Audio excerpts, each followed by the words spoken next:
You're up. Good. Welcome to our June 27th Board of Supervisors meeting. We generally go into the planning session first, but I'm gonna move a little differently and call our Board of Supervisors meeting to order and ask Craig, would you pray for us, Craig? Let's pray. Lord God, we start our meeting this way with good reason. Thank you for being here with us. Thank you for superintending, watching over our time together today. Thank you for these men and the willingness, the sacrifices that they make, Father, to serve their communities. Thank you for giving them skills and abilities. Thank you for giving them the intelligence that you've given them. And I pray, Father, that you will, through the power of your Spirit, that you will help to mold them together cohesively, unified, so that we might conduct the business of the county in a way that pleases you. And Father, that we might conduct business here that is in keeping with the best interests of every citizen of our community. Thank you for the people who serve so capably our citizens, protect and serve all over this county. Father, thank you for those firemen, policemen, for our emergency responders especially. I pray for their safety, and I pray that you bring them home to their families. In Christ's name, amen. Amen.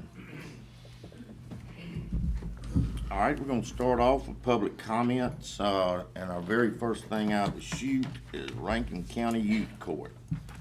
Who do I have here to speak on Rankin County Youth Court? Mr. Supervisor, this is our administrator, Julie Thompson. Julie? Police like to call her Judge Thompson. Not answer to anything. They get more done through her than any of us official people. This is my prosecutor over here, Corey Gerber. And so these two will answer all your questions, if you got any. I'm just here in one of those, Support role. That's it, yeah, yeah. And so anyway, but thank y'all for letting us be here today. We just, we want to tell you a little bit about what's going on in youth court.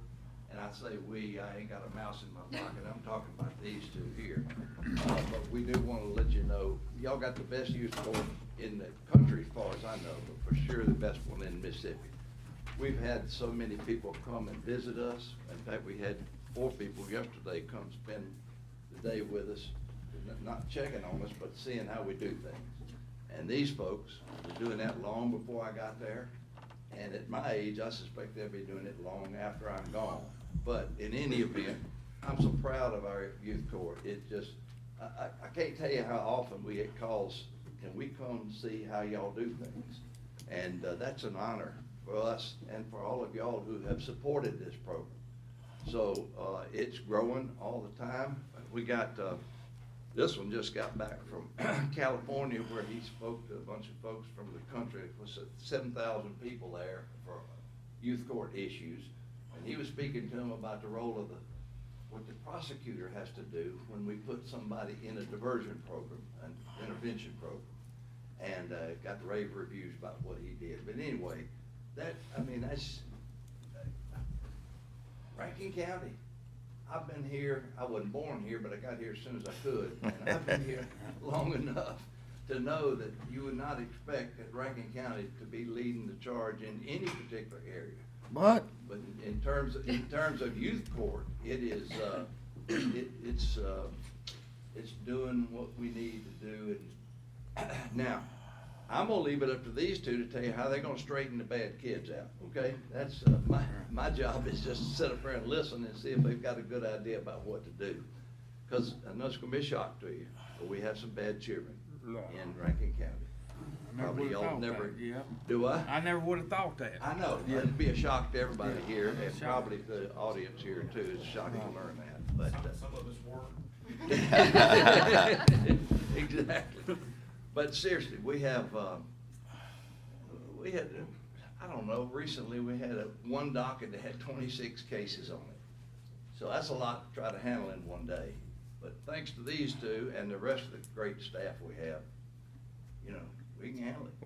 We can get it done. Well, tell us what y'all got planned for the future.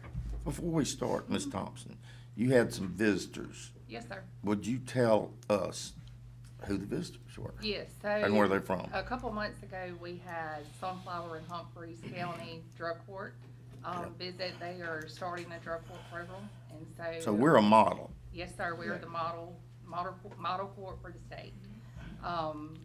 Really the nation, but for sure the state. And so they had come down and spent the day with us. And then yesterday, we had 4 representatives from the administration of courts.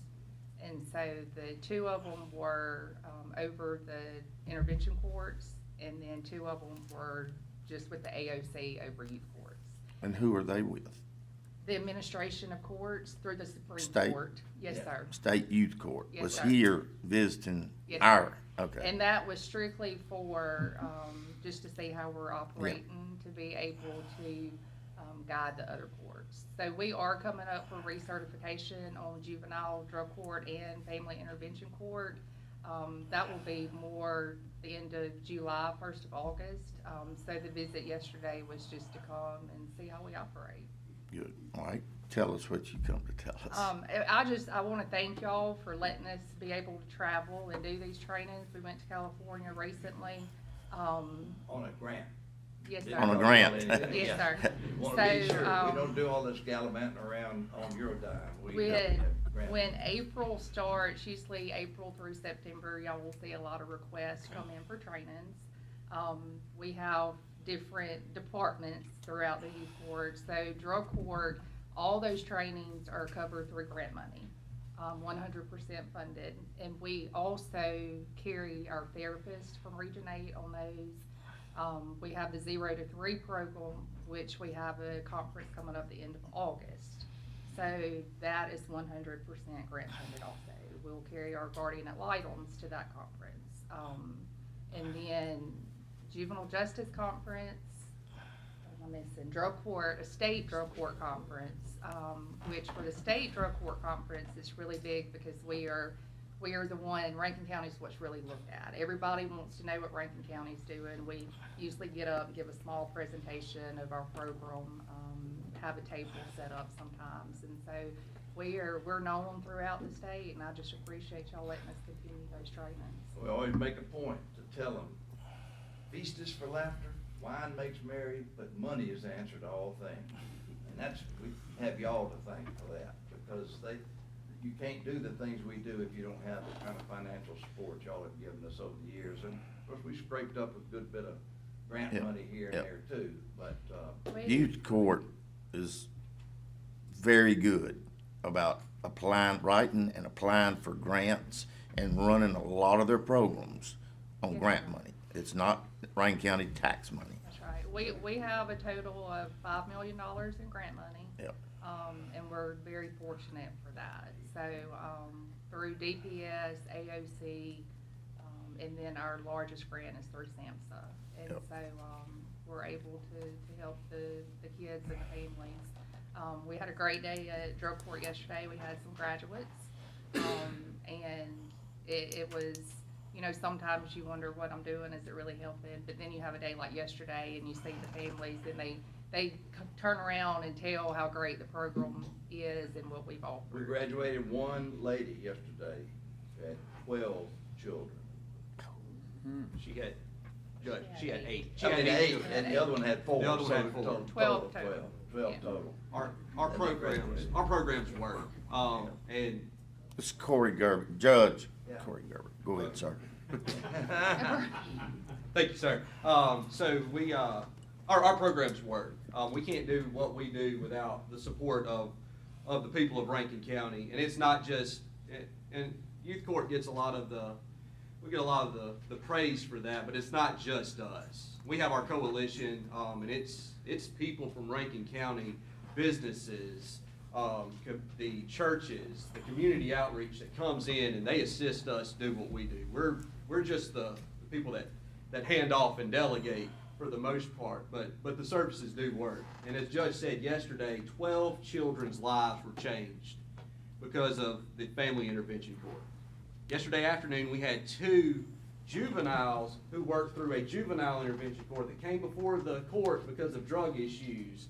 They have been clean and sober now for a period of months and achieved graduation. So they are now productive members of our society.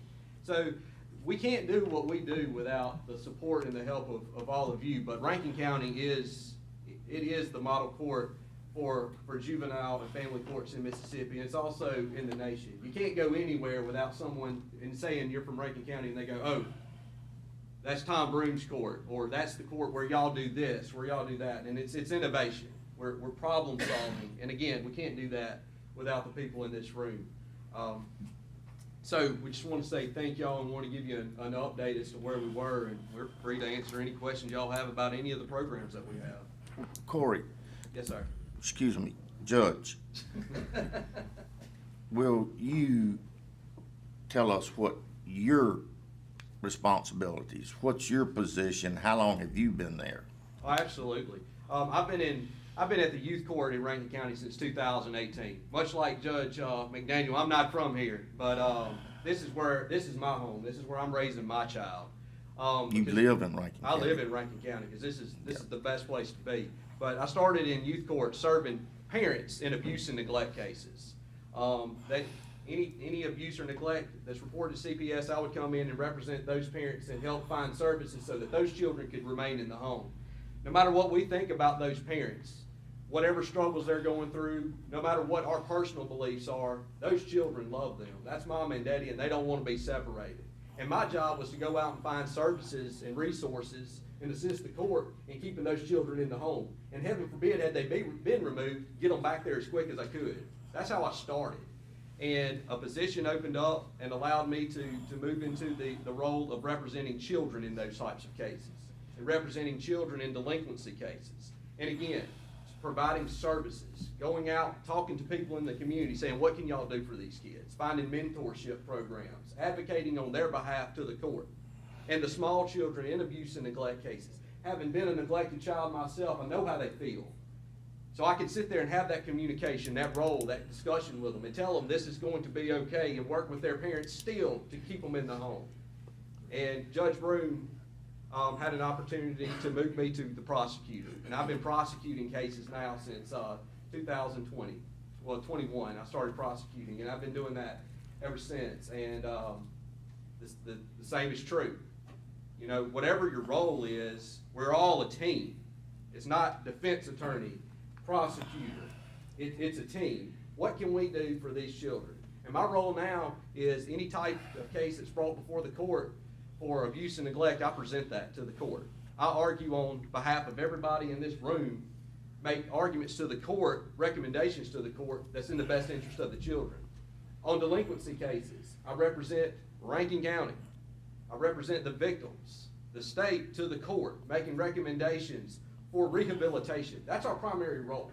We are not there to punish. That's part of the rehabilitative process. But the goal of the youth court statute is to make responsible citizens for the county. And that's what we want to do. We are very good at it. There are times where we can't do that. And whenever that happens, it's my job to represent to the court that this person now needs to become an adult. And when somebody commits a crime that's egregious enough, I don't care if they're 13 to 18, if it's bad enough that has caused serious harm to somebody or there's no chance of rehabilitating that child, I have no problem contacting the judge and saying this person needs to be tried as an adult. And that's what we do. All right, right now, where we're at, Judge Broom served us for years and great. Yes, sir. Everybody loved him.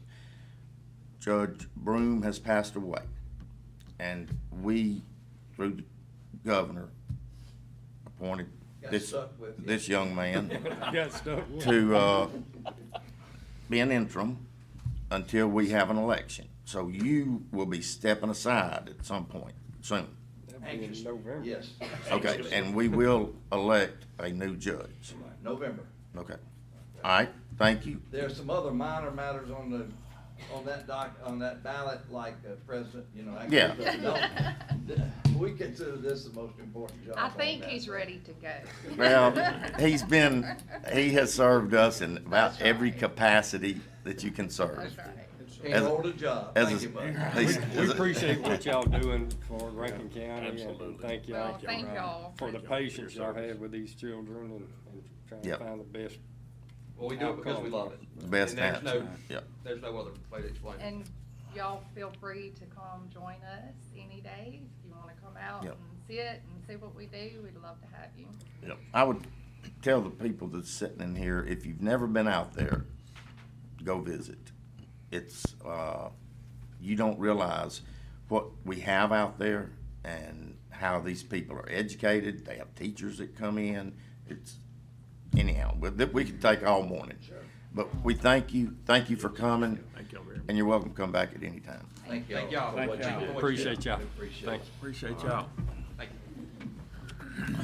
All right, now I'm going to recess out of our supervisor meeting, and I'm going to call the planning commission to order. All right, so we're gonna start off with, consideration and approval of May 30th minutes. Do I have a motion? Motion. Second. Okay, Brad makes a motion. Scott. I'm writing it. Okay. Scott seconds the motion.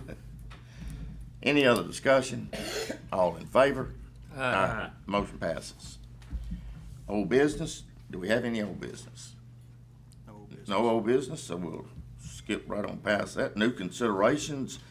We have, something called Cypress Point Resort Conditional Use Permit. It's on Holly Bush Road. Do I have somebody here? How do we want it? Oh, Can you go Sure. ahead and Yeah. show us this is new consideration, correct? it is, new consideration. We'll just go through the consideration demonstration. The first item, under new considerations, Cypress Point Resort is seeking a conditional use permit to convert the Farmers Market Safari Building into a sports-themed restaurant and bar with live entertainment. This is an 8.44 acre parcel that is zoned C2. They are proposing to have a band inside of the restaurant or outside at the back of the building under an open-air structure with roll-up doors. Here's an aerial view of the property.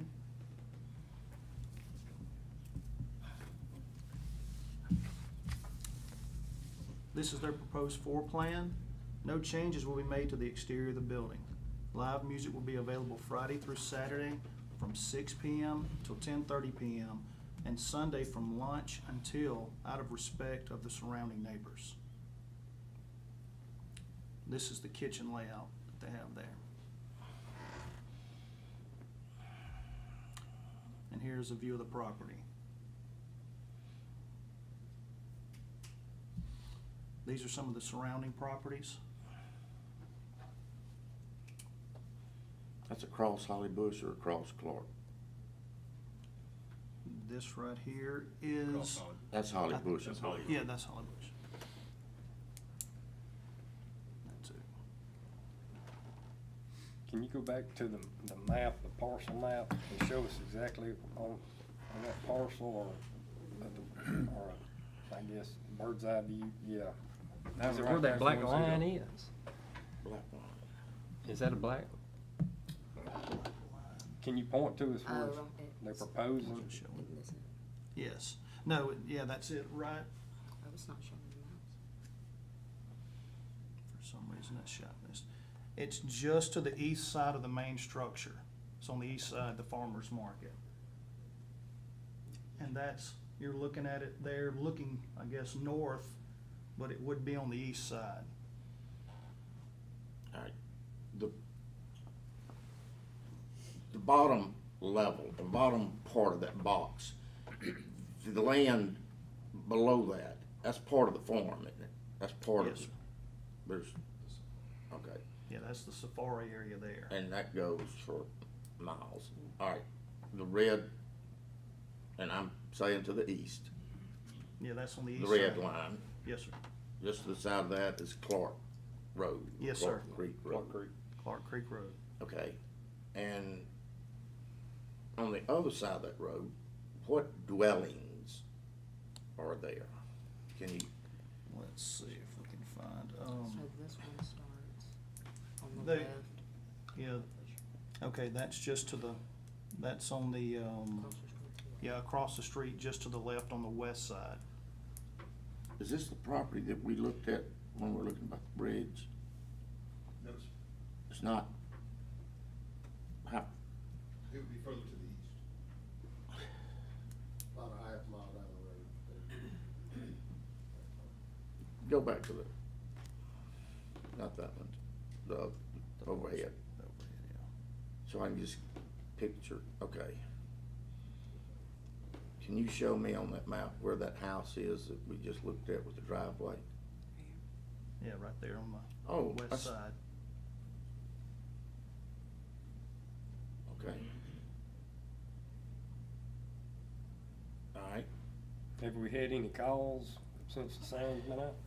No calls have been, we've not received one call. have not received. No complaints or calls or anything? No, sir, not anything. All right. And can you give us the hours one more time of Sure. when the band?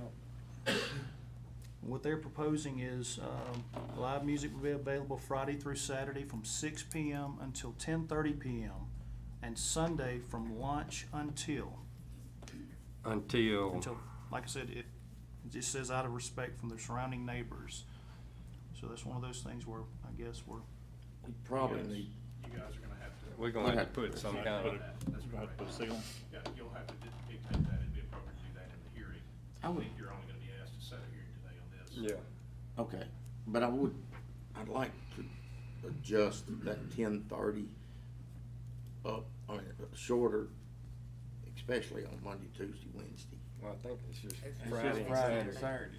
Oh, I thought it was Monday. as through. of right now, Friday, Saturday, and Sunday are Okay. the only 3 days Oh, For okay. music. that we're looking at. All right, all right. We'll have an opportunity to set it later, Steve. Yep. So we just need to. All right, need we to- just will unless review. y'all got more questions, Yeah, Do you they're have any here. questions? A lot of you'll be folks are asked to here. set it at the next opportunity. Steve, they are here if there's any questions. I'd like to meet the new owners.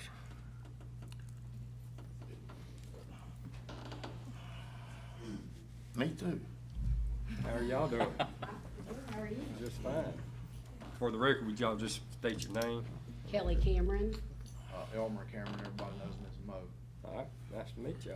Nice to meet you. Y'all excited? Or Oh, yeah, we're Okay. excited. We're look excited. like y'all got big plans? It's a lot. Yeah, okay. There's one thing that, this is not when we do this, but I want consider you owning the sound system. And the reason I'm saying that is the different bands that come in and set up, they're gonna be gone when they're gone. I mean, when they leave, they're gone. And if they don't comply, then we talk to you and you say, well, we told them not to turn it up like that, or we told them to cut it off at 10:30, but they didn't do it. Well, what are you gonna do about it? Because they're gone.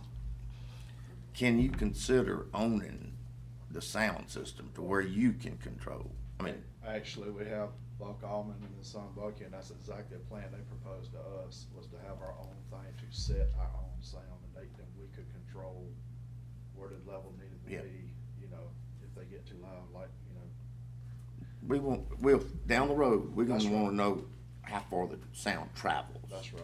You know, at what decimal on different directions, but that's not for this. And we right now. will get complaints, and I mean, people, and we'll have Oh, to yeah. follow up, Oh, yeah. and I mean, you'll be the one that will be contacting, and not the band that's set up with their That's right. sound system, we'll be contacting you. We're not opening a party zone out there. I Yeah. mean, we purchased McLean because we feel like the McLeans did something wonderful for Rankin County and in Rankin County. But Aunt Joni are ready to retire and go home. We live in Rankin County. I'm from Rankin County, and I wanted to see that continue and not see a big corporation come in there. Or nothing. Or nothing, Well, right. And So, I can speak to this, that not just from Rankin County, you own another business in Rankin County. yes, sir, I do. I'm not gonna advertise for you, but you do a Yes. fantastic job in Thank that you. business as well. Yes, sir. And that business just turned 20 years old this month. I took it over 15 years ago, and it's one of the largest producers in that industry. My name in Rankin County means everything to me, so I'm not interested in putting a nightclub out there, nor would I ever disrespect the McLeans that way, or any of the neighbors. We want a fun atmosphere where people can come and have a nice meal, and honestly, older people not have to engage with younger people that are still figuring their lives out. And we just wanna be able to entertain, have a good time, have an outdoor. We do have a restaurant there already that's indoor. We've had live music there, we have weddings there, but we've never had anything get out of control. The sheriff's office is rarely ever called out there for anything. Do you have So- security? Yes, sir, we do. We have some And you'll off-duty continue? deputies. Yes, sir. So anybody under 40 is not gonna be able to come in. That's really our hope. We'll leave that to the surrounding bars around us. All right. We're not interested in that. Thank you. And we may need to get the sound people whenever we get further into our conditions Yes, sir. for the acoustics and Yes, stuff. sir. All right, thank you. Before I move down, this is a review. Yes, sir. And the next thing we're gonna do in our next section is we'll decide if we wanna set it for a public hearing. So if you're here in favor, to give me an idea before I do this in the next step, if you're here in favor, would you raise your hand or stand up or? All right, if you're here in opposition, all right, now y'all sit down so I don't get confused. If you're here in opposition, all right, it seems like the people in support may be a few more than the others. I would think Kelly Okay. sat down, but. All right, that's good. Thank you. Thank you. Appreciate y'all. Thank y'all. Thanks, Mike. All right. Annabeth and Avery, Almond, conditional use, Highway 49, District 3. All right, the last item under new considerations, Anna Bethany and Avery Allman are seeking a conditional use permit to conduct a 3,500 square foot residence with metal exterior. This is a 7-acre parcel. The property is zoned RE1. RE1 does not allow the metal exterior outright. Here's an aerial view of the property. This is their proposed site plan.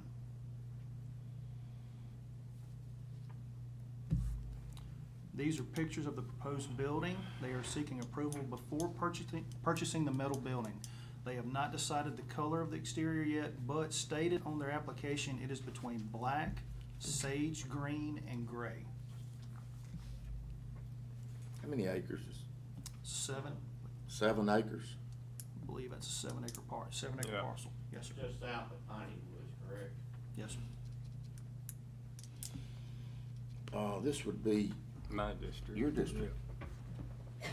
Is there show any surrounding areas, pictures? Yes, sir. We have surrounding properties. Yeah. Let's see here. And their driveway comes out on 49. This is the view of the property here. And we've got surrounding properties here. I don't know why that was on an RE. Large estate lots. Well, I mean, I'm just saying that's what I'm saying. One house.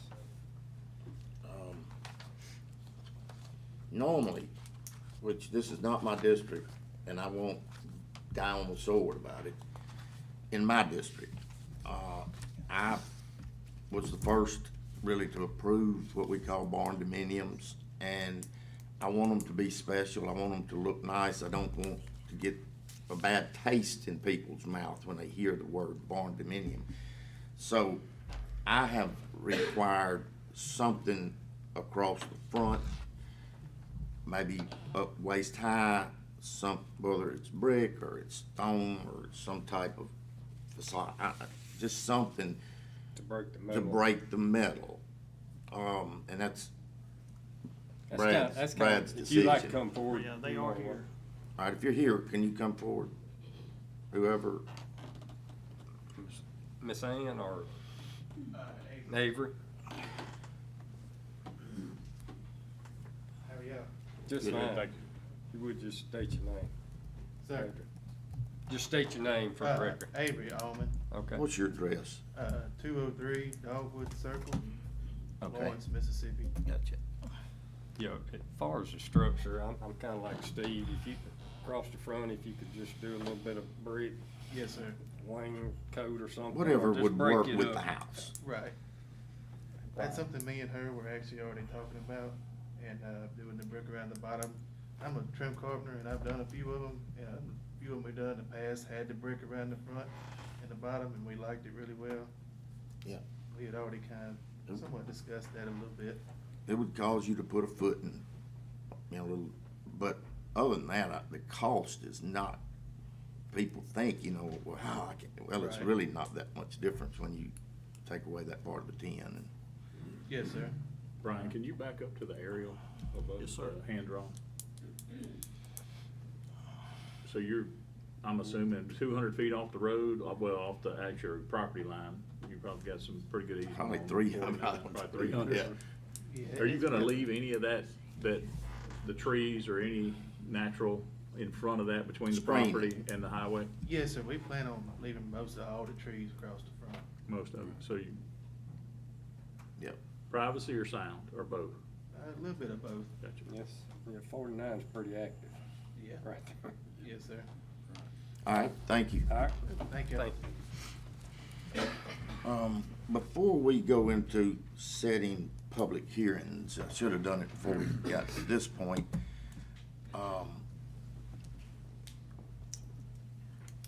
Our judge pointed out that our youth court system was one of the best in the state, maybe in the country. And he said, which is very unusual in Rankin County. Well, I want you to know that is not unusual. This group, our community development, was chosen #1 in the state.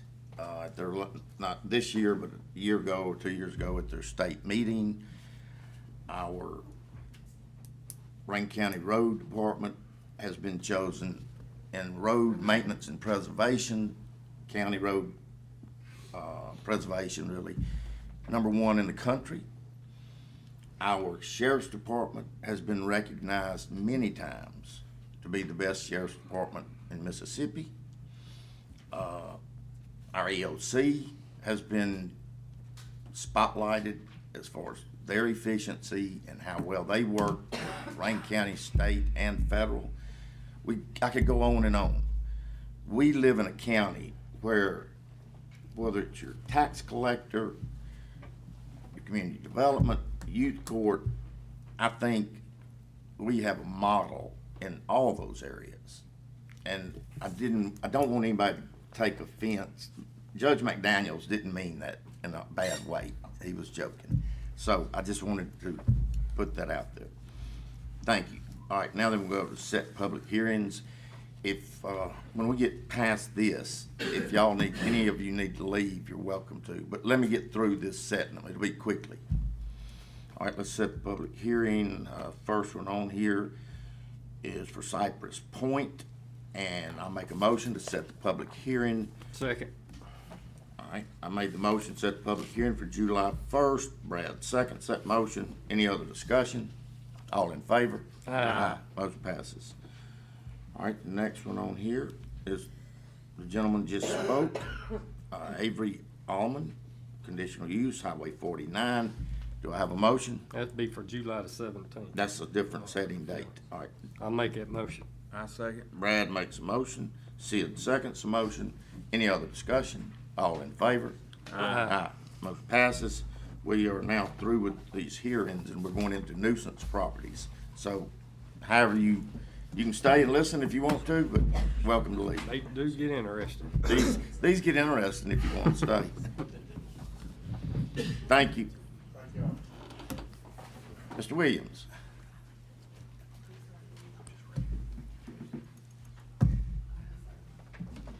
Good morning, gentlemen. Good morning. First item under nuisance property considerations is the Marco and Tessa Matthews zoning ordinance, building code violation, 1020 Shiloh Roads, District 3 property. We'll open that public hearing. I'll ask momentarily. I'll ask Brian if he doesn't mind demonstrate with photos. Mr. or Ms. Matthews, if they're present or have representation here, can be prepared to step forward, address the board. Marco and Tessa, is that right? Okay. We received a complaint in April of this year for a short-term rental being operated as a business and living quarters added into an existing barn. These pictures were taken yesterday. This is a view of the structure, this is a view of the structure being used as a short-term rental. Is it like a, what do they call them? Airbnb. Yeah, Airbnb. A letter was mailed on April the 2nd to the property owner notifying them of the zoning ordinance and building code violations. These are pictures of the inside that were advertised on the Airbnb website that was recently taken from the site. Now the bedroom, all that is just in one room. Kitchen, bedroom, everything's in one room. This is showing the sewer and electrical hookups.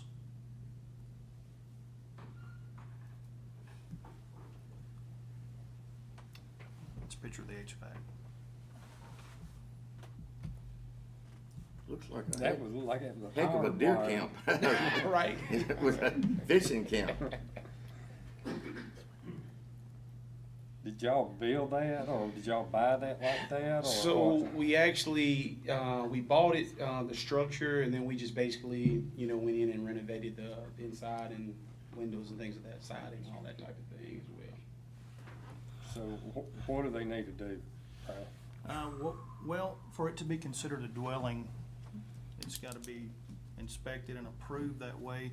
Normally, we have a manufactured home, mobile home, that's approved by HUD.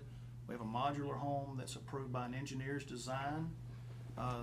Or we have a stick-built home that's built on site. This is neither of the three. So what we'll have to do with this one, since it was built somewhere and brought in, an engineer is going to have to approve it as a dwelling and also meet our standards. It's got to meet the International Residential Code and be up to 115 mile per hour wind speed.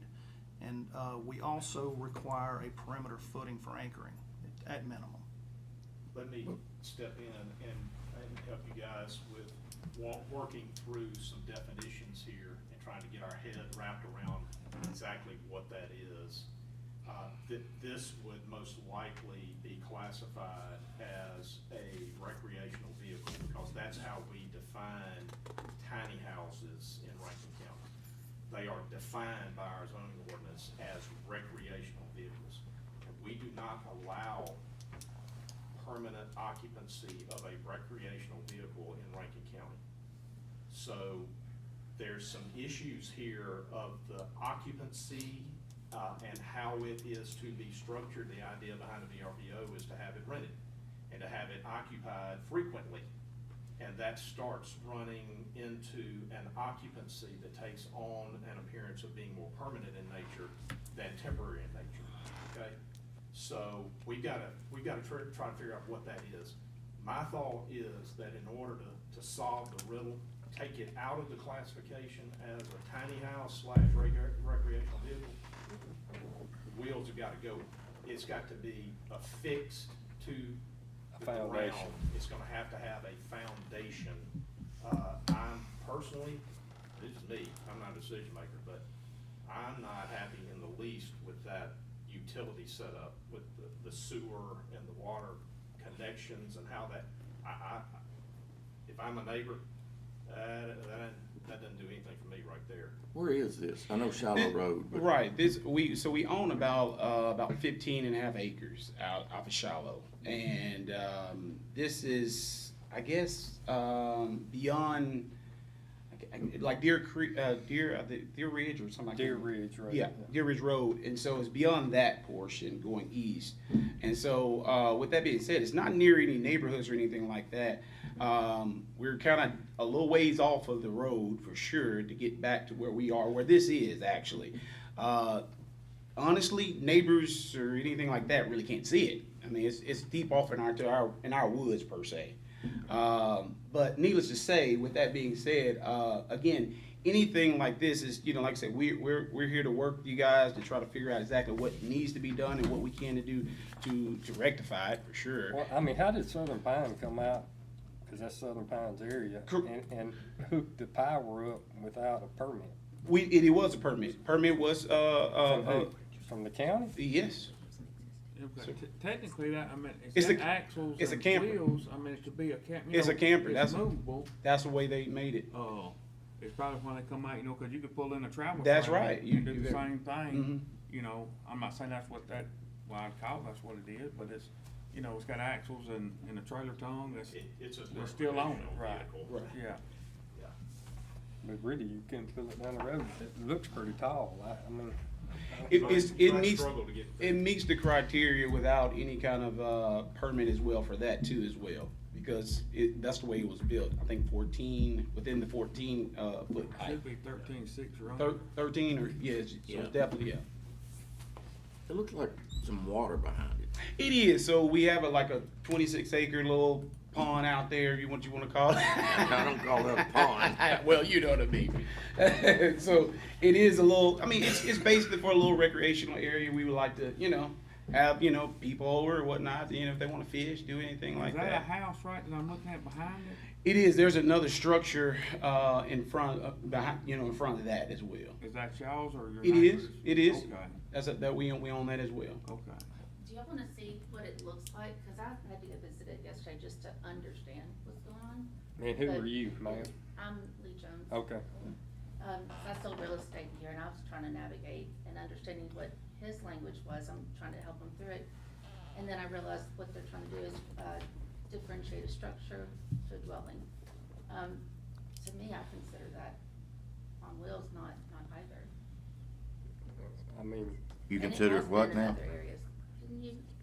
I Well, mean, like I said, of course, it was, we originated in, of course, the Jackson area, but then, like I said, we moved it out once we purchased this property. We decided that, you know, we wanted to kind of do something a little different, you know, Do you wanna see a video of what it looks like? nah, I think what we need to do is let our building department come and do their inspections. Yeah, And yeah. then we'll kinda, I think we can formulate a plan that would allow for this to be, on a fix. on a fixed foundation that would then move us in the direction of whatever additional zoning consideration we need to have this zoned properly for this use, right? So we do allow short-term rentals, but you guys passed a short-term rental ordinance not too long ago. This is gonna have to get into compliance with that. I'm confident that we don't have compliance with that yet, right? So there are multiple pieces of compliance issues that we need to address. I think we can do that. We need to start at some point and then incrementally move through the rest of the process until we get to a point where we can fix the zoning piece. we also have an engineer as well that he's, you know, he's gonna definitely, you know, he's already looked at it to the point where he's working up the paperwork to kind of show the inspection. Y'all as well. get with our building department, work with them, and then we'll do a report back in about 30 days and have y'all back in here. Perfect. Is there another structure on the property? Where he lives. Keith, this is a view of the shop that is connected to the living quarters. This is an ag barn. This was approved as an ag barn. It's been converted into living quarters. This is a view of the front. This is the living area here. And this is a view of the back. I think you can see this from the tiny home / Airbnb, the backside of that. So that was constructed without a permit because it was an ag barn. There was an ag barn permit pulled, or they signed the affidavit for the ag barn. Was it, When? was it Mr. Marco, or was it? I don't, It was a previous owner. yeah, previous It was, owner it was, did that. it was a So you previous. bought it as So I is? bought it as is, and we converted some of the spaces, but there again, like I said, we had an engineer as well to. Mr. Marco, can you come up here a second and show me on this map? Where are you talking about as the property? I pulled the address. That's correct, right there. So Lee, while you, like all of this is our. for the property record, and will you for- state your name and To this address? line right Lee here? Yes, sir, Jones? we go all Lee the way Jones? across the lake. And then And you then have that That 103 property we're Summers discussing Lane? Where? That 103 property right Summers here Lane. Is that dirt road here? Just, yeah, right down. And that's Well, But that's the this barn. is the Ridgeland barn. 391. You're Husband? And then realtor? the what's called Yes, sir. portion of it is right back here. I don't Okay, understand okay. how this works, 'cause I just want I'm to get my head around Yes, what sir. you're talking about. Especially the whole barnuminium thing. So It's there's a multiple huge craze, structures and on the same they've parcel. actually got financing for it now. Yep. I appreciate the fact that Mr. Matthews purchased this, and unfortunately, he bought somebody else's bad behavior here. So in Rankin County, if it's a pole barn, if it qualifies as an ag barn, I'm saying this for Ms. Jones' benefit as well, because she may be able to have to navigate some other situations in the county from time to time. Pole barns can't be dwelling at all. If they're gonna be converted, they have to start the process like it's new construction of a dwelling. So there would be an application for a building permit, there would be inspections, there would be plans, specifications, all of that. There would have to be full compliance as if it's a dwelling, if there's gonna be a conversion of an ag barn. The affidavit that your predecessor owner signed says under penalty of perjury, it won't be used as a dwelling, ever. He signed that affidavit. Yeah, so he literally committed a crime by converting it without permit. So it's something that we have to police because we see it frequently. And we don't want dwellings that are substandard and don't meet our regulations. We don't want them to pop up and us not be aware of that. So there's wind load restrictions, there's all sorts of fire code, life safety issues that fall into our lap that we have to enforce, and so that's why we're so super aggressive about it. So you've got, now what you have is multiple dwellings on one parcel. That's a zoning violation. So something's gonna have to happen to get rid of one or the other of these to go back to one dwelling. And then if we're going to have another dwelling, we'll have to figure out how to segregate the parcel. Can we subdivide it? Yes. Possibly, as long, there's limited subdividing, and whether that can be subdivided for the purpose of becoming a short-term rental, that'll be up to the board to decide. I don't know the answer to that, but we got multiple issues that we need to go back and revisit on this. My strong advice to the board would be that we say officially today, as a byproduct of this nuisance consideration, we don't need any rental going on out here, period, Until we get this all addressed. So if we have people who have rented it and are planning to come, they need to be notified. You're gonna have to find somewhere else to go. Okay? We need the rental to stop until we get all of these life safety and code issues addressed. So that would be my recommendation, that we say officially today, if we're going to allow a period of time for a review and cooperation with the building department, we need to say, until we get this all straight, no renting.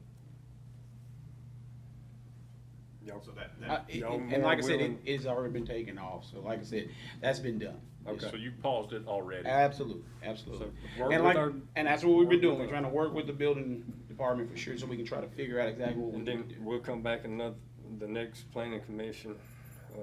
But there's the other issue. He went to pull permits. And This was back in 2022, I believe, January. I went to, and I think it was the old office at that point. I went there and stated that, look, this is what I wanted to do, blah, blah, blah, to try to get permits. And for some reason, they stated, well, do you have power there? I said, yes. But then all of a sudden, it was like, well, they said, we don't know what else you need to do, so. So the permit that was pulled in 20 was for an electrical to an existing shop on the property for personal use of the storage. There was another one that was pulled, that's just an electrical permit, that wasn't for the living quarters, or the shop. And then in 23, there was one pulled for an electrical to a camper for camping, recreational use, occasional use. That's where he's at right That's- now. Right. That's that. I mean, that's Correct. different from an Airbnb or renting it out on weekends or whatever. And it's also, it's personal use. If- It's your camper to be used by you temporarily, just like any other type of. Not camper. making And it get started out like income. that. It's Right. not designed to accommodate, it's why we have additional regulations associated with short-term rentals. Sure. With VRBOs and Airbnbs. We're seeing them frequently across the county, and now we regulate those. Okay.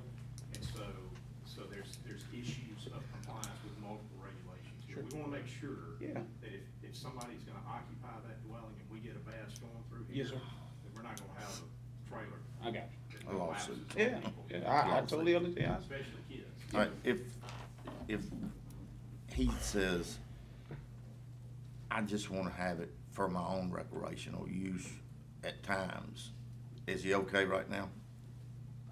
Yeah, I mean, I don't see anything. I mean, I still think it needs to be inspected. I mean, Well, yeah, I mean, as far as a camper, we normally just do electrical for the campers. Yep.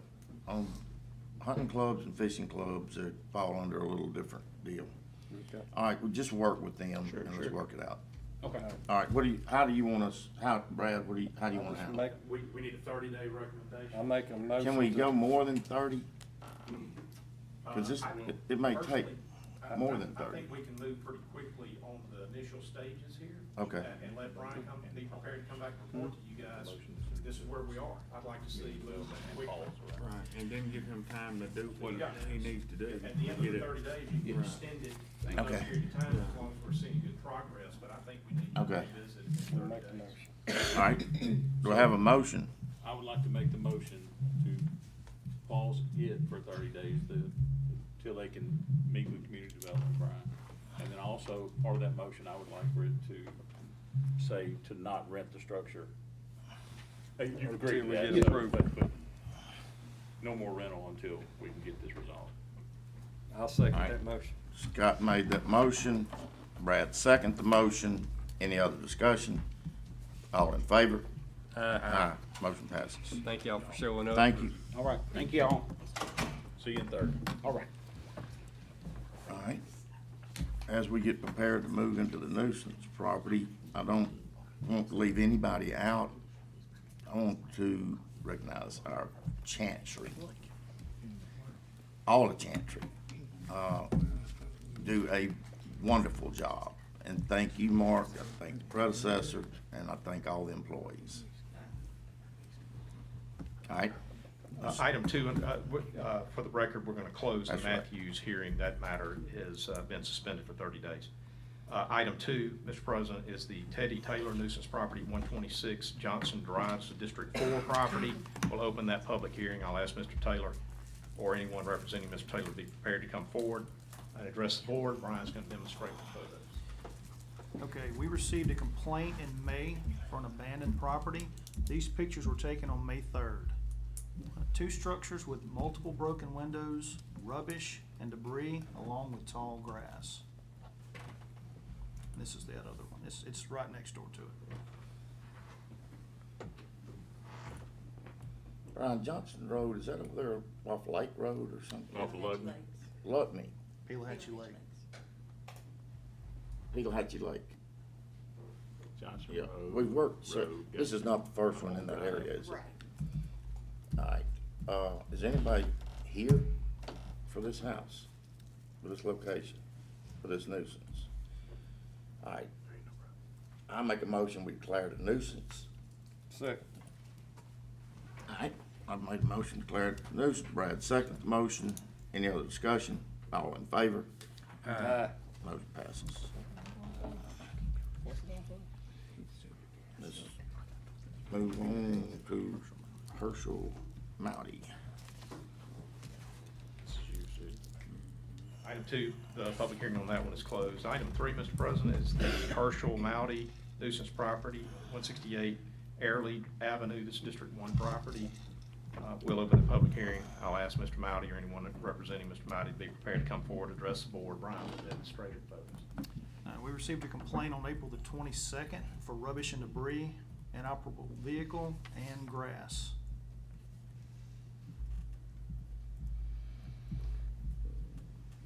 That's nice. Maybe a flower plant. And these pictures were taken, or this was taken yesterday on the property. I did, I like they cut the grass. No changes to the property, and the certified mail was not picked up. We have not had any contact. Talk to us, see. I declare it a nuisance. Yep. And is that a motion? Yeah, make a motion. All right, I second. Sid makes a motion, declare it a nuisance. Scott seconds that motion. Any other discussion? All in favor? Aye.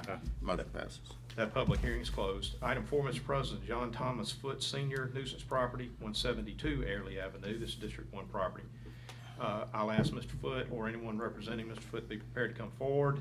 Brian will demonstrate the photos. Okay, we also received a complaint on April the 22nd for inoperable vehicles, rubbish and debris, inoperable appliances, and grass.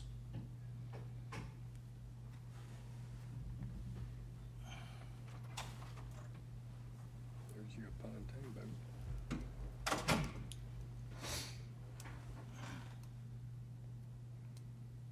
These pictures were taken yesterday. It was on my birthday. Maybe they were getting ready to throw me a party. Are they using your pontoon boat? Is that your pontoon? Is that a wrecked vehicle at the bottom right? Yeah, it looks like. Yeah, it is. Brian, are these next door to each other, these properties? Yes, sir. Touch? There's From the- three from of them, the- we're gonna be right back. From the physical address, it looked like they were close. They are. And they're 3 different owners. Is anyone here? Mr. Foote? Doesn't appear to be anyone here to answer on that one, so Have at this y'all time, been we'll able to- close the public hearing, be appropriate to take action. Yeah, I make a motion declaring nuisance.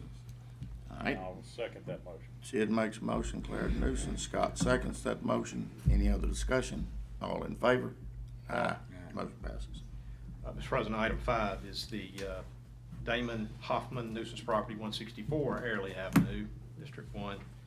I'll ask Mr. Hoffman or anyone on his behalf to be prepared to come forward and address the board. Brian will demonstrate with photos.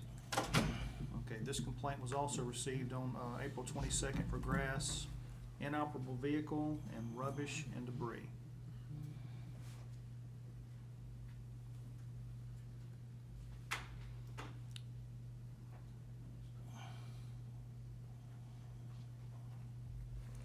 These were the pictures taken yesterday. Mr. Hoffman called and has removed one inoperable vehicle, cut grass, and working on cleaning up property.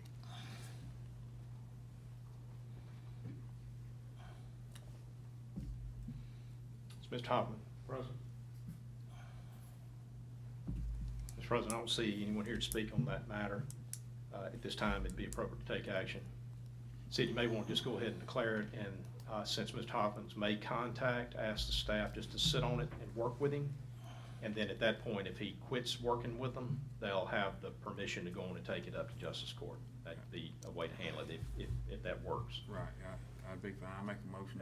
That's your motion. Very good. Declare, yeah. All right, Sid makes the motion that our council advised. Do I have a second? Second. Scott seconds that motion. Any other discussion? All in favor? Aye. Motion passes. All right, if we have nothing else under the planning commission, I'm gonna ask for a motion to adjourn until Thursday, August 1st. I'll make a motion to adjourn to August 1st on the planning commission. All right, Brad makes that motion. Second. Sid seconds. Any other discussion? All in favor? Aye. Motion passes. Now, we want to come back into our Board of Supervisors meeting where we recessed out. I do have one more public comment that's signed in before we move further. Is there a John Woods? Yes, sir. You're under public comments. You have signed in. I do see topic. I think it's Palmetto Verde or whatever. Palo Verde. Yeah. If you would, state your name and address, sir. John Woods, 177 Plantation Boulevard. It's in the Palo Verde subdivision, part of Countryside. I've been talking and emailing with Mr. Slay about when is my road going to be paved. I know there's litigation between the county and the developer. Mr. Slay has been forthcoming with what he could, but he's got to a point where he felt uncomfortable sharing any more information without the board's approval. I'm requesting the board's approval. Mr. Slay talked to me before I can get an understanding of when my road's going to get paved after living there for 5 years. Since we're in litigation, gentlemen, it probably would be appropriate for us to discuss in executive session where we are in the litigation. And as you know, that has been a protracted, acrimonious matter with lots of involvement of the attorneys. And so it's at a point where we are still working with the subdivision developer to arrange for a settlement and an agreed upon way of addressing the challenges that we face out there. But the details of that discussion need to happen in executive session. What we can do is, with your permission, we can entertain that discussion today. We will have an executive session today, and so we could entertain that discussion. Y'all can then give me your opinion about what I need to share with Mr. Woods or anybody else. And I'll be able to communicate back to Mr. Woods after we have that discussion, what the board's position is about further discussions. Will that work for you, Mr. Woods? Yeah, that'd be great. Okay, all right. Thank you, sir. Thank you. Yes, sir. Okay. Next, we have a purchasing clerk, has an item on the agenda, action item. Good morning, gentlemen. Good Good morning. I am here to get on the 18th of June, we opened bids for asphalt. And those should be in front of you. Yes, sir. We have accepted, I have put together a schedule for recommended vendors and alternate vendors for y'all's approval. I'd like the bids come down. And then there's a copy of the bid tally attached. Like AJ Construction guy.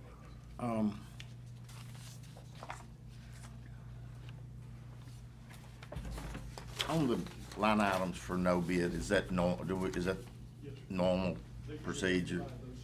Yeah. We don't have anybody want to provide them other than our own guys. Yeah, cleaning and sealing, no. Yeah. We don't. The vendor that had it last time just forgot to bid. And so they called and said, oops, and, but I couldn't, and they've actually said that they would provide the service at the cost that we had, but I can't accept that because, otherwise I'd have to throw out the bids and redo them. You don't have any bids on these. Can you just advertise these that they do want to bid yes, on? we could go out and advertise. We could do that. We could rebid those services.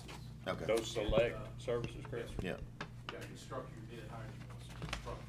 I mean, you guys technically, I'm not giving you any ideas here, but y'all could say, we don't like what we see on items 1 through 10, so I want you to go back out for all of those specific items. You could do that. You could reject everything. But I'm not saying to do that. I'm Yeah. giving you the idea. Yeah. You do whatever you want to do on your Well, bid stuff. if it works best for you and the county to re-advertise these no bids, and let's do that. Okay.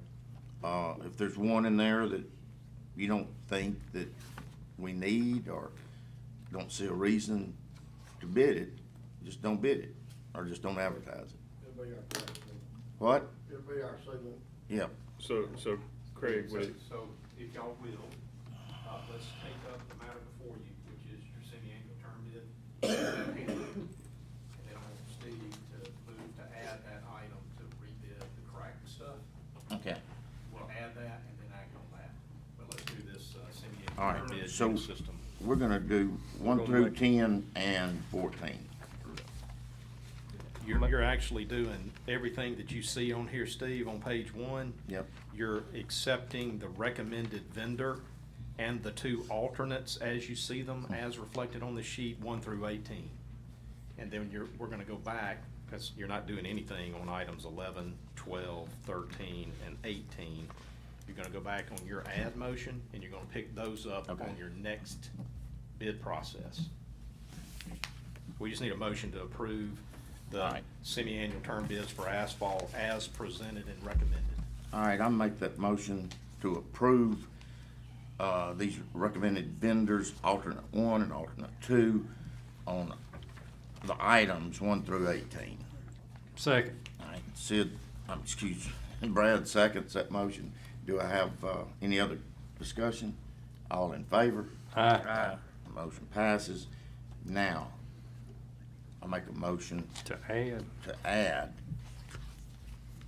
the re-advertising for items 11, 12, 13, and 18. That's to add. All right, I make a, second. second. Brad seconds that motion. Any other discussion? All in favor? Aye. Motion passes. Now I make the motion to approve that we put these back in and advertise it, solicit it, advertise it, however you say it. Second. All right, Brad seconds that motion. Any other discussion? All in favor? Aye. Motion passes. Thank you. Thank you, sir. All right. Mr. President, first item under my section is set a public hearing July 1, Jessica Downey nuisance property, Andrew Jackson Circle, District 1. Need a motion to set that hearing. I make a motion. Second. All right. Sid makes a motion. Brad Scott seconds the motion. Any other discussion? All in favor? Aye. Motion passes. Item B is to set a public hearing July 1, 9 a.m. David Key nuisance property. This is 163 Pine Acres, a District 3 parcel.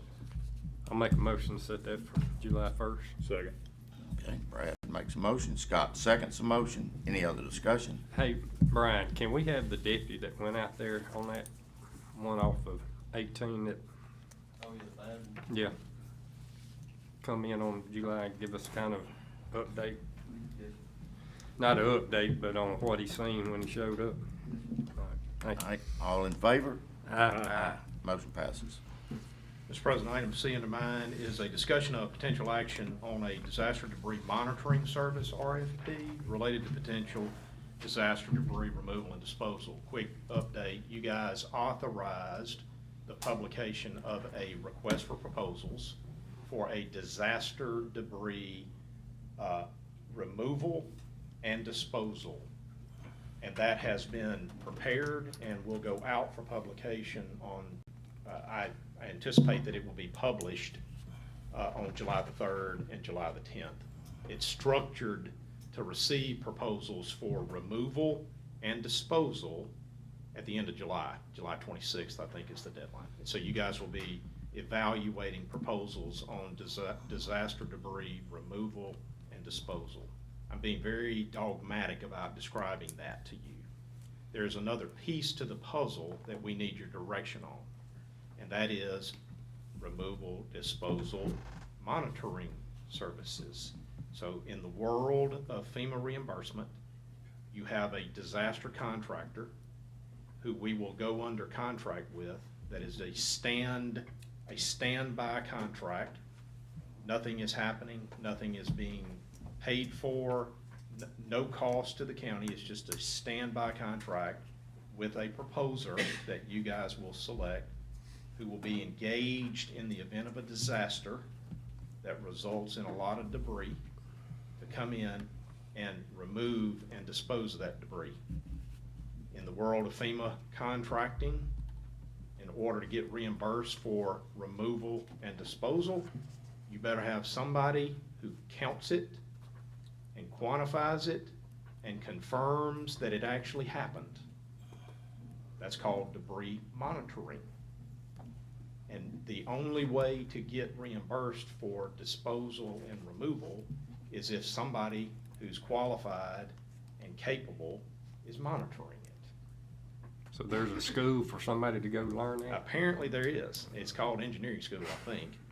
And so at some point, you guys are gonna need to consider getting proposal. You have to go through a procurement for that.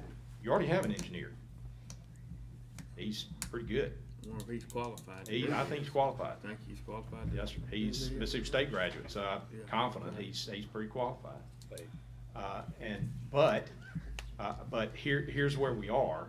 If we don't procure those services, if we just say, we already got one of those, we don't need to procure it, we may run the risk that FEMA will say, well, we'd like the reimbursement. You don't have an authorized, procured monitoring provider. And so I think to close the loop on what we're trying to accomplish here, we need those monitoring services put out for proposal, and we need anyone who's qualified to provide those services to give us a proposal, and you guys need to procure that service specifically. All right. So I need a motion to authorize an RFP. We don't have to do these in tandem. We can do them separately, and that's what's gonna end up happening here. But we needed your direction before we did this, okay? Because it could be a different engineer than what we have. Depends on the procurement. Does that make sense? It does. So y'all need to tell us that you're good with procuring it, because we definitely want to get reimbursed for these Yes, we do. services if we can. All right, so that's where we are in the process. I need a motion to authorize the preparation and the publication of a request for proposal for debris monitoring services. That is my motion. Okay, I was gonna write it out and spit it back to him, but I'll second that motion. Any other discussion?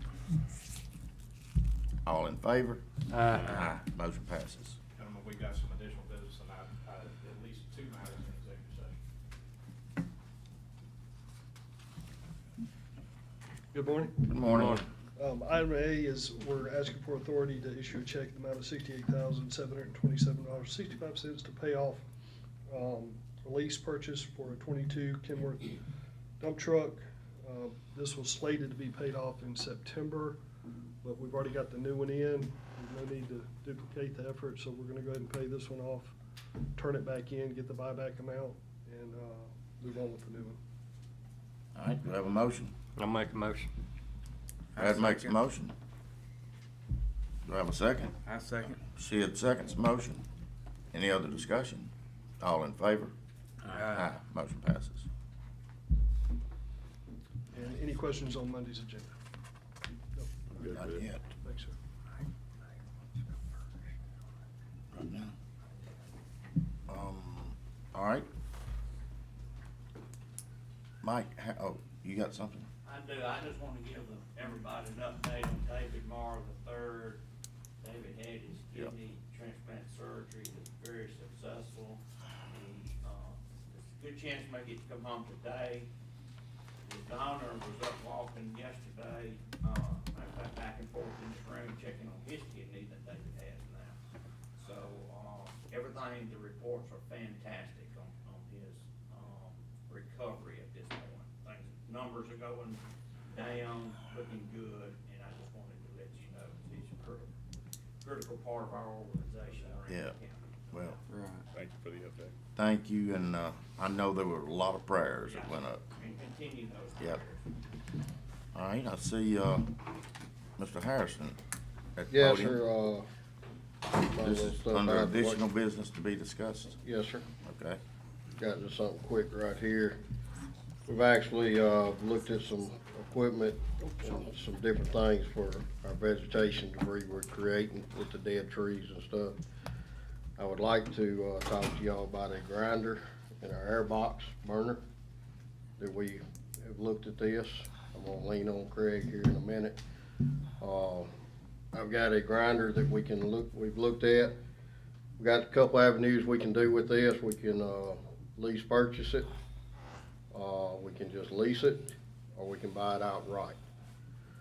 Looked at the financial side on it. Me and Keith have, we think the best way is to purchase this machine because this is gonna be a longevity thing we're dealing with.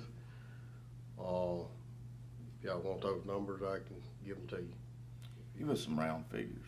I mean, if you just lease it for 6 months as your minimum lease, it'd be $35,000 a month. If you wanna go the option, How much is this piece of equipment to buy it outright? $675. $675. Lease on 6 months would be $210,000. Okay.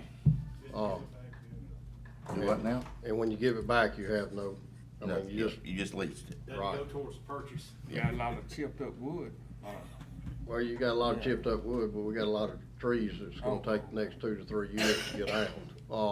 Then you've got another way we can go that you'll get 80% of your purchase price, but then your lease goes to, your lease will go, 80% of your lease will go Okay. back to a purchase price if you purchase a machine. But then your lease doubles and, you know, you're talking about 70,000 a month. And at the end of 6 months, It would go- 80% of that Would go could back. go to the purchase price. Could go to the purchase of the machine, if you purchase the machine. 80% of 70 times 6 would be dang near enough to pay for it. Yeah, I mean, you're basically paying for it in 6 months, you know, so. It's over half the cost. Yeah. But we've looked at this and we've also got one other piece while we're talking about it. Yeah, Mr. Gaines. I wanna have an avenue, once we chip them, we still got something, I mean, we got a pile of Yes, sir, something and we gotta handle. there's a lot of desire right there, me and Mr. Hall of Engineering Service Environmental has been talking about avenues with the byproduct because it is a green product that you are producing here, you know, so. Then we've got also the air burner that we've looked at going with this piece of equipment, which creates where you can, it's a smokeless burner, DEQ approved, and it's, you can take the ash from it and spread on agriculture on it, so. For like potash or something? Potash, phosphorus, depending on what it tests out, you know. Yeah. Steve, is how it would do. You know, you would stockpile it, probably test it to see what it was before you could sell the byproduct. But And both machines will produce a byproduct that would be. Chipper can be adjusted to where you either have big chips or maybe down to shavings? Yes, sir. It's got different screens that you can regrind it and turn it into something else. All right, you got the price of the chipper, $675, what was the price of the other? The burner, the air burner. I mean, there's several different models. We're actually, me and Keith looking into it. You got some electric models, you got some diesel burners. You know, we've got to go kind of put our hands on it. We've kind of narrowed it down to a few. But I mean, we've done some demos with the chipper. We know what we want with the chipper. But the burner. Chipper is mobile? Yes. Can be? It will be going wherever we're Wherever clearing the roads debris or is. giraffing or cutting trees. Or in that area? Yes, correct.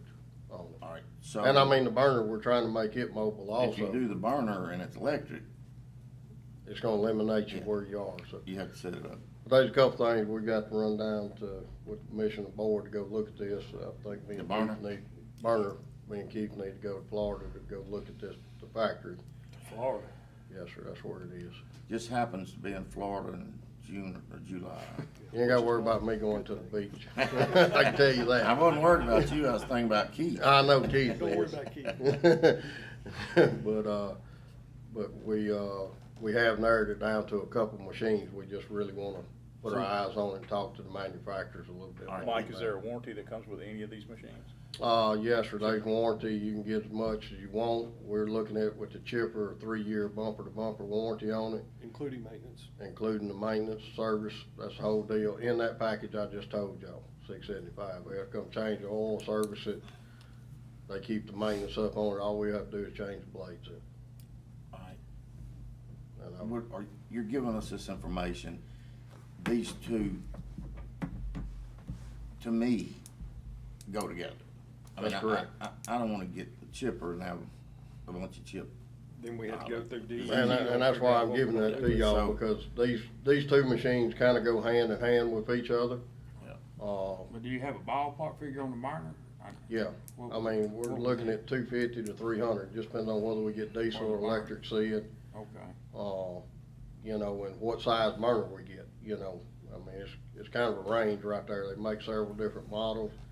They even make a model that'll generate power as it burns, that you can charge a car or whatever you want to off of it. I just I don't think we're in that avenue yet, but we're. Mike, talk about how we get the chipper. So the chipper, From site to site, how do we do that? we just hook it to a big truck and move it from site to site. You know, 18-wheeler or just? Yeah, a just take our standard? 18-wheeler and hook to it and move it from site to site, and then we take our track hoe and start feeding it, you know. It's got dolly but Yes, it's sir. got dolly set up so that it's mobile. So we can move it, you know, I need about an acre to get set down on and work in, you know, 1 to 2 acres. I don't need a big place for this. Was this information until y'all go look at the burner and then bring it back to us Or can we? for what you think? I mean, we I won't don't wanna go. approve and get this chipper and then y'all go look at the burner and say, oh, crap, they showed us we can't, this won't work in Rankin County. Now, the burner will work in Rankin County. I mean, We I just talked don't to know which James. size to get. We just trying to decide which size to get on the burner. On it. Whether we wanna get the Lord great. knows we've got enough dead trees. Yes, sir, and this is a long term, it's not, And we're gonna be This digging could with be dead dealing trees with dead for trees or limbs. 3 years. debris. 3 or 4, I'm gonna say 3 years. I know several people, I've talked to several people that are using the firebox, they're real pleased with it, you know, but it's, like I talked to the guy the other day, come down, let's sit down and talk about this, or they'll come up here or something. Just wanna have a little bit of more conversation with it, but. So right now, I think I know, but for the record, when you cut and remove a dead tree that's in danger of falling on one of our roads, Yes, sir. what do you do with it? Well, we pick it up and haul it to a landfill, or we're trying to set up some DEQ sites right now. To where we can When burn you it. say DEQ sites to burn? We're just setting up some DEQ DEQ sites to And, dispose of. I mean, if we debris. get in the situation we were in last year, where we have an extended period of the burn ban, Mhm. they gotta go pretty much. Through the grinder. We don't have a grinder, so they gotta go to a landfill. And we'd fill up that landfill In a by hurry. December. Yes, and this, I mean, as far as environmental, this is the best way, I figure, and according to James and what me and Keith done, as far as economic green, this is the best way to dispose of all this wood. I mean, your MDOT's, everybody else is disposing of it this way. How much do you think it costs for us to haul to the landfill? And I don't even know what quantity, but just an You know, I idea. mean, it's about $85 a load. that's just the tip fee. That's just the tip fee, that's not counting the fuel and labor to get it there. All right, Keith, what about the money? Where are we gonna get it? Road budget has plenty of funds to cover this. Yes, we were just gonna buy both machines outright. On it is what we was gonna do, with good warranty on them. I think either machine, talking to the manufacturers, in 3 years, if we get caught up or whatever, they'll have very good trade-in values, you know, if we get to where we don't have to do. A thought could be to give some budget number, a number not to exceed, and say if you guys can get both pieces of equipment that satisfy all the specs that you think we need for this number, you're authorized to get it. If it's more than that, you need to come back and talk to us. That's a way to give them some kind of flexibility to be able to get out there and hunt it down and go on and get it procured, get it in hand. But you know, these things are, you've got an emergency order that's in place. Now's the time to do it. They just need some guidance on what the budget number is. And we're trying to move on this wood as quick as we can. I mean, this is something we're gonna move pretty fast on. Just. Yes, sir. Because Jay's not here, he had some medical issues. Right. Have you talked to Jay about this? I have talked to Mr. Bishop about it. Is he favorable? He is somewhat favorable with the burner and the grinder. What is some? Boy, I mean, he was thinking of the lease. I mean, his opinion was to lease and see where we was. But my thing is lease, we're gonna put so much money into the lease. I mean. When I spoke with Jay yesterday about this, and I told Jay, I mean, we're gonna be dealing with this for years. 2 or 3 And I years. mean, if we have a I mean, we're gonna be hurricane, dealing with we dead still trees for the next utilize 3 it. years. I mean, according to our arborists that we've talked to, this is not over yet. I mean, this is gonna fan out for the next 2 to 3 years. What ain't died right Got a lot now. of trees that are dead that still are green. Yeah. Yeah. And we're creating a lot of vegetation with our graft also. All right. I'm good with it. Do I will somebody make a motion? And I would say that the limit We do would be need to up add to- this Up to $1 million. We need to add But this. you budget, yes, you need to add it. You would want to set your budget, we think, $1 million for both pieces of equipment. And the authorization is to emergency purchase both pieces of equipment in the specifications as determined by the road manager and the county administrator, and to do so within a budget of a total of $1 million. Authority to travel. Is that separate? We can do it all together if you'd like. You gotta make sure Ms. Jessica's got it all. I'll make a motion to add this to the agenda. I second. All right, So your motion would be to effect an emergency purchase of two pieces of equipment. One's a chipper, I'll call it a chipper, the other's a burner. Both of those need to be purchased for $1 million or less. If it exceeds $1 million, they've got to come back for further board Or Jew them authorization. down. Or Jew them down. Don't put that in the minutes, but I think it's clearly understood. And then just sneak in there that the county administrator and the road manager and anybody else that needs to be accompanying them has authority to travel to review the burner. the key word in there was needs to be. Needs to travel, they have authority to travel, be reimbursed for any expenses. All right, do I have a motion to add this? We already got that. So have we voted on it? Sid second. Not the motion. Okay, so you made the motion, Sid seconded. Now then, All in favor? any other discussion? All in favor? Aye. All right, motion passes. Thank Now- y'all. Now, we need to Motion to approve. approve. I make a motion to approve the purchase of these two for under $1 million. All right, Brad makes a motion to, under the emergency purchasing guidelines, to purchase this grinder, chipper, and air burner, and travel for Mike and our administrator and anyone else that would really need to travel to see it. And this is to stay within $1 million. If it's anything more than that, you gotta come back before us. All right, that's my motion. Do I have a second? Brad? I think you I made the motion, you All right. second. That's right. All right, Brad made that motion, and I second. Now then, any other discussion? All in favor? Aye. Motion passes. Thank y'all, Mr. President and Board. All right. Gentlemen, give me just a second.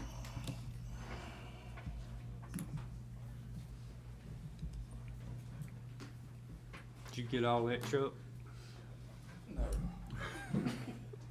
It's recorded. Gentlemen, under additional business, we have on the agenda discussion of the county-owned parcel that's located at Eastmark Drive. That's within the corporate boundaries of the city of Brandon. I'm going to ask our environmental engineer, Mr. James Hall, to step forward if James doesn't mind. Come on, James. And I want James to give us a quick update on interactions with the city with respect to our parcel of property and the efforts that we're making to try to get that parcel. Yes, sir, I understand that, I think it was earlier this week, or last week? Last week. Last Thursday, we got a visit from the city and we're issued a stop work order on some, site clearing and prep work that the road department was doing. We have since prepared a land development permit application and provided copies of our stormwater permit coverages documentation. We have heard from the community development director with the city, indicated that there were some issues with some of the stormwater documents. I believe those will be easily remedied. The major issue that he brought to my attention was that the property was not zoned for the intended use, that the zoning was going to be inconsistent with our plan. So I think the first order of business for us to move forward is going to be to look at what will be needed to rezone that property or to get conditional use or whatever approvals from the city that they may require. What is the zoning now? It is traditional neighborhood. Traditional neighborhood. Wow. That is the classification of it. What is the zoning for the lagoon next to our property? That is also traditional neighborhood. Yes, sir. And, our property west of there, where Mike Shoppy is, and most of the East Metro, Center Industrial Park is on one of the industrial classifications, I believe I-1. It's what? I believe it's I-1. It's one of the I-1. industrial. Okay, one of the industrial classifications. zonings. The adjoining property. The adjoining properties are industrial. Well, let's just make a request. Well, let's speak, I'd like to speak to Mr. Sam and see what his recommendations are. Thank you, Mr. James. How y'all doing? All right, how you? Give us your full name, please, Sam. Sam Hawkins. For the record. With the city of Brandon.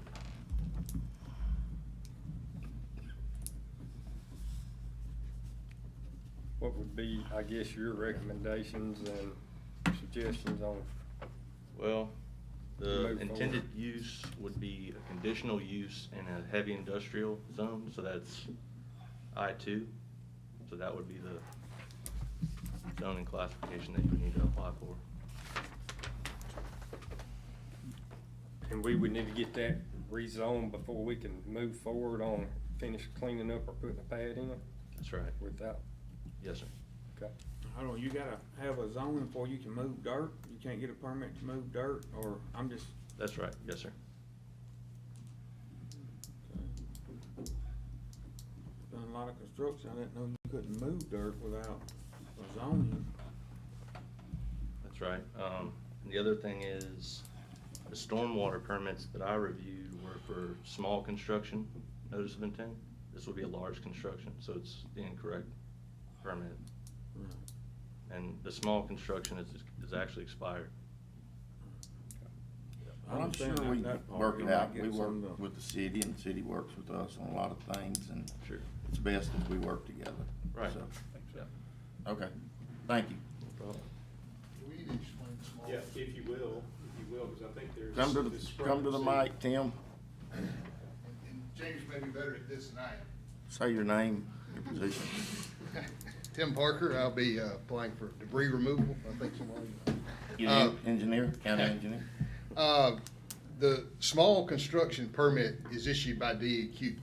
It's not site-specific. It's a I'll call it a blanket permit. And DEQ's permit has expired. It ended, I think, at the end of, I'm not sure exactly when it expired, but they haven't issued a new one yet. So that's a DEQ thing. So the small construction permit for DEQ is the old one, even though it has an expired date on it. That's the one they have, that's the one they're still utilizing. So the date on the small construction permit is expired, but that's DEQ's permit, and DEQ reissues that as a blanket coverage for all small construction projects. It's not site-specific. So DEQ is going under their old one, as they do a lot. I mean, they do that with individual wastewater permits a lot. Until they get you the data to reapply for them, they'll use the old permit. And this one that is the small construction permit for DEQ, and there's a lot of projects now that are under that. So it's consistent. Yes, sir. DEQ doesn't have, their only other option would tell everybody that has a small construction job, you can't do it. But my understanding, Sam was implying that this is not a small, it would have to be another, or some other type permit. What we've got to work out the details of that. What we looked at was the footprint of the site that we're working on now. There's other areas of that property too. If you include those, no doubt you could, it's a 40-acre site, so there's no doubt that you could get over the 5-acre threshold. How many acres was the permit applied for?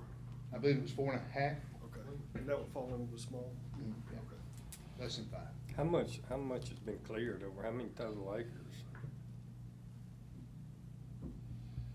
I don't know the answer to that. Okay. Probably 10, Which from a DEQ standpoint, clearing, you don't have to have, you can clear 10 acres without a 10-acre stormwater permit. the large construction. Well, he just said we couldn't clear anything. All right, through so that. we got I'm two confused. things going on here. It's very important to understand. We've got DEQ guidelines, which they're obviously, looking at the DEQ guidelines too. But the city of Brandon has their own guidelines Right. also. So that's, I believe that's, I don't want to speak for Sam. That's the difference there. So is there a permit with y'all that has expired? No, sir.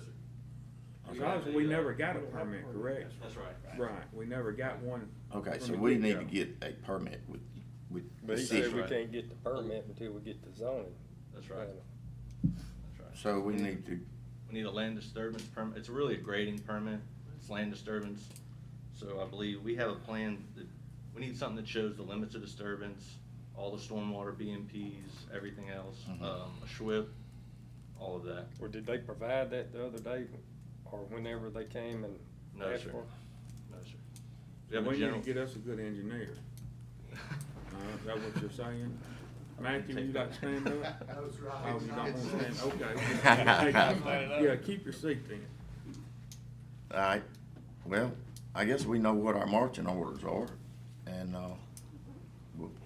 And I guess they'll take it up in a board meeting and, We probably need to get a rezone application from you, and then we would take it to the planning commission, and we would have to post it, do a public hearing, rezone, and then you could apply for a land disturbance permit with a SWIP plan and well, all that type of thing. you know, we work together on a lot of things, and we try to stay within the regulations, and we'll make sure we do that too. Thank you. all right. James, y'all know what you need to do? All right. Does anybody from the city want to speak? All right, Mayor wants to The speak. mayor has to speak. You have to state your name, sir. Buford Ledbetter. Okay, come on, Buford. Butch Lee.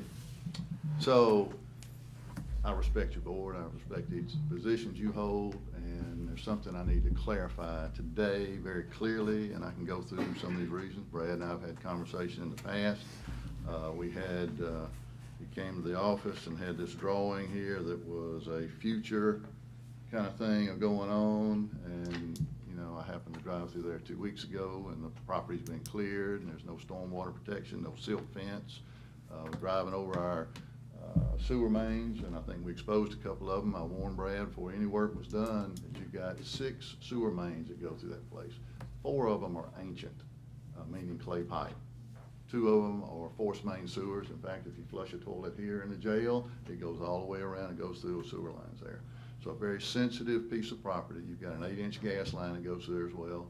I'm sure CenterPoint Energy would want a concrete pad over that before heavy trucks start going over it, just like we would over all those sewer lines. So it's a peculiar piece of property to begin with. Now, that's really not what I'm But here it's to argue zoned about. for We can talk about this later. It's zoned for traditional development, though. It's zoned for traditional neighborhoods because it's in the proximity to 2 sets of apartments. The apartments are Lake Forest apartments. There are 116, 118 homes in there, and Pinecrest is another set of apartments that they're close to. So, but the real issue of what I'm here, and we can go through that if you like. If you want to, I've got some dialogue here I'd like to get out. I don't know how much time you want to give me. But the real reason I'm here is because 2 of these people are with me in the back of the room as they interacted with county employees. And by the way, you got good engineers. You don't have to worry about that. I'll stand up on them. They're good engineers. You got good employees, and you're good people too. But somebody has been throwing out there that the mayor said it was okay to clear off his property. No. Mayor doesn't have that authority, ever. So I just want to be real clear. The mayor has not given any permission to anybody to do anything. I'm looking at all of you in the eyes when I say that. I'll be very clear about that. That would come to our board, go through our processes, application, goes through the planning commission, comes back to the board, and they go back and forth to figure out what the play is on rezoning and other issues like this. We do Mr. this Mayor, quite frequently. Sorry to interrupt, but back in, I guess, 21 or 22, after we met, we purchased this property in 21, and then I think y'all reached out, or we reached out to y'all, but didn't y'all go through there and have it surveyed and underbrushed where a walking trail that you want to put in? Did y'all Okay. come to the county, or Or did your board approve that? Yes. So your board did approve? Yeah, all we're on the doing is minutes. creating what I would call the rail trail, which is no longer there because it's been bulldozed down. That's a historical thing that was built in Brandon, in 1860, you know, that was the first railroad. A lot of people forget that Sherman was here in Brandon, that Grant was here in Brandon, and they got to Brandon when they pulled out of Vicksburg, they rode a train over here, and downtown was where the railroad came to.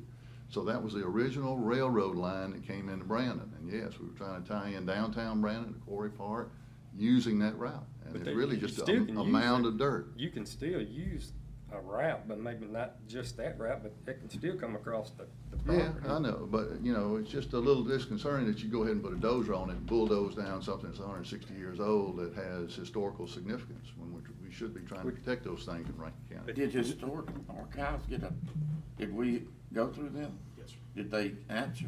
They did not. What does that mean?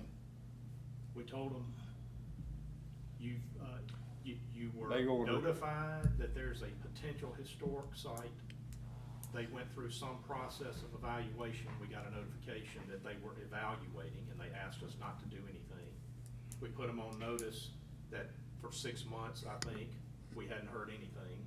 And so here's your notice. In 30 days, we're gonna go ahead and start doing what we need to do with the property. You need to notify us if there's some historical significance to this property. We got no notification of any kind. Physically, what was the historical piece? That's what he was saying. that- He just said that it was. The Was it- railroad. So it was railroad ties and rails? After the Civil War, the city of Brandon, I tell the story like this, that we've been at each other's throats since the Civil War, but they got tired of it because the first east-west railroad in Mississippi ran from Vicksburg to Brandon. After the Civil War, they didn't want the railroad here anymore, so they took it up, went all the way back out to Marquette Road, and they went around Brandon. So the joke in that, I say, is that we've been at each other's throats ever since then. So it was built by hand with mules and sleds. There's a point in there's probably 40 feet high. You can imagine a 40 feet high berm that still exists. It was a lake bed at one time, and it went through that property. It was Tracks? probably 12. The tracks weren't there anymore. Who The mound took of them? dirt was there. Who took the tracks out? Well, the railroad took the tracks out back in the 1860s, 1870s. Why didn't historic and archives address it? I have no idea. They took no action. Okay. So it's something we were trying to, it's older than the cemetery that we have, you know? Anyway, so that's what Brad was alluding to, so. But somebody tore it out at some point, the railroad. Well, they decommissioned it as a railroad coming in and I'm down. talking I about- don't think I'm it talking ever about got rails. used as a railroad.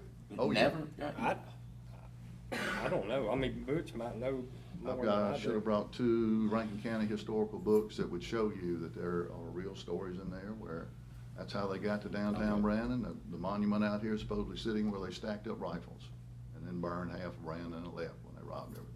All I can tell you is we went through a process, we were forced to go through a process with archives and history. We did that. They took no action. All right, let's move on. Okay? Thank you. So, piece of property, the key thing is, the mayor doesn't have authority to tell anybody anything, and I wouldn't tell anybody anything like that. So if somebody is misusing the name of the mayor, some way, shape, form, or fashion, I don't appreciate that. So, just wanna be guarded in that. I wouldn't use your name to say it was okay if you said to move forward with something, right? So, well, what do you, I mean, I guess we need to present a plan to y'all, like similar to this. Well, yeah, that's the same thing you Yeah. gave me, That's what. yeah. And And then I go in get y'all's there and the board dozer's approval. pushing everything down, every stump's gone. Yeah, yes, you can do, to answer your question earlier, you can take trees down, but you can't put a dozer on there and disturb the dirt. You gotta leave stumps there. That's where and you know, it's another odd thing. If you don't put silt fence up, you're not embracing stormwater control. You're doing $50 million worth of stormwater control right now throughout the county. And you've got other HOAs around the county that are screaming about that. But yet you're not abiding by the same laws that we have to abide by. So we're responsible for enforcing DEQ's stormwater guidelines. So they hold us here accountable.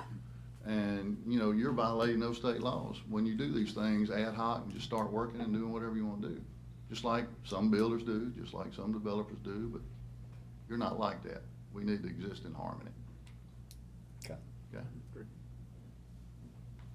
Thank you. Thank you, Mayor. Gentlemen, the next item is a discussion item with respect to the city of Hey, Brandon let me contract. say one thing real quick. Hey, the city of Brandon, we're gonna have executive session and we're gonna have, talks on a proposed subdivision outside the city limits. If y'all would like to stay in executive session and hear that. Yes. All right, sorry, Craig. There's a discussion item here under additional business. The discussion item is the city of Brandon contractor's request for use of county-owned property that is adjacent to the right-of-way of Marquette Road as a laydown area. And we also have a request associated with a city of Brandon project that has to do with some alterations of some parking areas on county-owned property utilized by state agencies and by Region 8 along the Marquette with respect to the City of Brandon project. And so we wanted to have a discussion item with the board concerning both of those requests. We need some direction on how we need to evaluate those Digest requests. this. Craig, I would really like to do this Monday. Jay's sick, he's not here. And I'd like for him to hear everything and help us. So, Sam, if you'll make sure that this item is placed on the agenda for Monday. And that would give everybody a chance to kind of digest what we have heard and where we're with this. Yes, sir. What all this consists of. Yes. One other item that I was going to ask the board about today, and it may fall into the same situation, Steve, since Jay's not able to be here today, was a discussion item about the county's participation in certain tax increment financing projects that are specific to municipalities in our area. And we wanted to take the board's temperature concerning the county's participation in those projects on a going forward basis. Let's hold off on that We'll also. hold off. I mean, Talk about that on Monday. We have cities all across the county, and we work with mayor's offices, and I want to be consistent. J District really has 2 mayor's offices in it. I think I think we need Jay. Yes. I think he would be an asset. Yes, so I just wanted to document for the record that we do intend to have that discussion. Yep. So that if anybody is wanting to hear those discussions, this will be their opportunity to hear that we do intend to do that on Monday. Okay. All right. I have need for an executive session. All right, somebody want to make a motion for the need of executive session? I'll make a motion, need executive session. Litigation update, we'll have some property acquisition discussions that we need to engage in, probably an economic development discussion as well. All right, Brad makes a motion. Second. Scott seconds. Any other discussion? All in favor? All right, that's the need. I'll make a motion, to go into executive session. Brad makes a motion to go into executive session. Scott seconds that motion. Any other discussion? All in favor? We're in executive